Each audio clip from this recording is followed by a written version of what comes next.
अभिवंदन। आज मेरा विषय है विश्व में सभी का कल्याण हो और मंगल हो। जैसे कि आज ईसा मसीह क्रिसमस है, सभी को हैप्पी क्रिसमस। और ईसा मसीह ने हमें यही सिखाया है कि हम सब ईश्वर के पुत्र हैं और हमें सभी से प्यार करना है। जबकि उनको सूली पे चढ़ा दिया गया, फिर भी उन्होंने सबके मंगल की कामना की। उन्होंने बोला कि जिन्होंने मुझे सूली पे चढ़ाया है, ईश्वर इन्हें माफ कर दे, क्योंकि ये नहीं जानते कि इन्होंने क्या किया है और ये अज्ञानी है। और हम एक प्रार्थना के साथ धर्मराज युधिष्ठिर की जीवन की कथा पढ़ेंगे आज। ओम सर्वे भवन्तु सुखिनः, सर्वे सन्तु निरामया, सर्वे भद्राणि पश्यन्तु, मा कश्चित् दुःखभाग् भवेत्। इसका अर्थ है, हे प्रभु, संसार में सभी जीव प्रसन्न और सुखी हों, सभी स्वस्थ एवं रोगों से मुक्त रहें, सभी का कल्याण एवं मंगल हो और कोई भी दुख से पीड़ित ना रहे। युधिष्ठिर धर्मराज के नाम से विख्यात थे। वे बहुत ही गुणी और सत्यनिष्ठ व्यक्ति थे। उनका जीवन पवित्र, दिव्य और दैवीय कर्मों से भरा पूरा था। उन्होंने अपने जीवन में कोई पाप नहीं किया था, अतः बहुत से गुण अर्जित किए थे। किंतु दुख का विषय है कि उनके पवित्र गुणों से विभूषित जीवन में छोटा सा धब्बा था। कुरुक्षेत्र के युद्ध में पांडव कौरवों और उनके गुरु द्रोणाचार्य से लड़े। कृष्ण जानते थे कि द्रोणाचार्य को हराना कठिन है। यदि द्रोण अपने अस्त्र शस्त्र रख दें और लड़ने से मना कर दें, तभी उनका हराना संभव है। किंतु द्रोण अपने अस्त्र शस्त्र क्यों फेंकेंगे? उन्हें अपना इकलौता पुत्र अश्वत्थामा बहुत ही प्रिय था। यदि किसी प्रकार से द्रोण को ये समाचार मिल जाए कि अश्वत्थामा मारा गया है, तभी वे शोकाकुल होकर अपने अस्त्र फेंक देंगे। किंतु द्रोण झूठे समाचार में विश्वास कैसे करेंगे? वे युधिष्ठिर से समाचार की सत्यता के विषय में अवश्य पूछेंगे, क्योंकि युधिष्ठिर केवल सत्य ही बोलते हैं। युधिष्ठिर को असत्य बोलने के लिए किस प्रकार प्रेरित किया जाए? भगवान कृष्ण ने एक युक्ति सोची।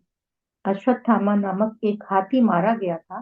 कृष्ण ने युधिष्ठिर से कहा, यदि द्रोण उनसे पूछे कि क्या अश्वत्थामा मारा गया, तो उन्हें जोर से कहना चाहिए हाँ, और धीमी आवाज से कहना चाहिए कि मनुष्य अथवा हाथी ये मैं नहीं जानता। नरो व कुंजरो व न जनामि। इस योजना के अनुसार कार्य किया गया। जैसा कि भगवान कृष्ण का अनुमान था, द्रोण युधिष्ठिर से पूछने गए कि सत्य क्या है। युधिष्ठिर ने उन्हें रटे रटाए शब्दों में उत्तर दिया। यद्यपि युधिष्ठिर ने असत्य नहीं बोला था, किंतु कथन का एक अंश असत्य था, क्योंकि युधिष्ठिर को मालूम था कि अश्वत्थामा मनुष्य नहीं, अश्वत्थामा हाथी मारा गया है। इस एक छोटे से कथन से उनके जीवन पर पाप के अंश का चिन्ह रहा। अपने जीवन के अंत में युधिष्ठिर को अपने समस्त जीवन के कर्मों का हिसाब देना पड़ा। अपने इस छोटे से इस दुष्कर्म के लिए उनको पहले कुछ क्षणों के लिए नरक में जाना पड़ा, और उसके बाद ही वह अपने सुकर्मों का फलों का सुख भोगने के लिए स्वर्ग जा सके। युधिष्ठिर इसके लिए सहमत हो गए। जब उन्होंने नरक में प्रवेश किया, तो एक चमत्कार हो गया।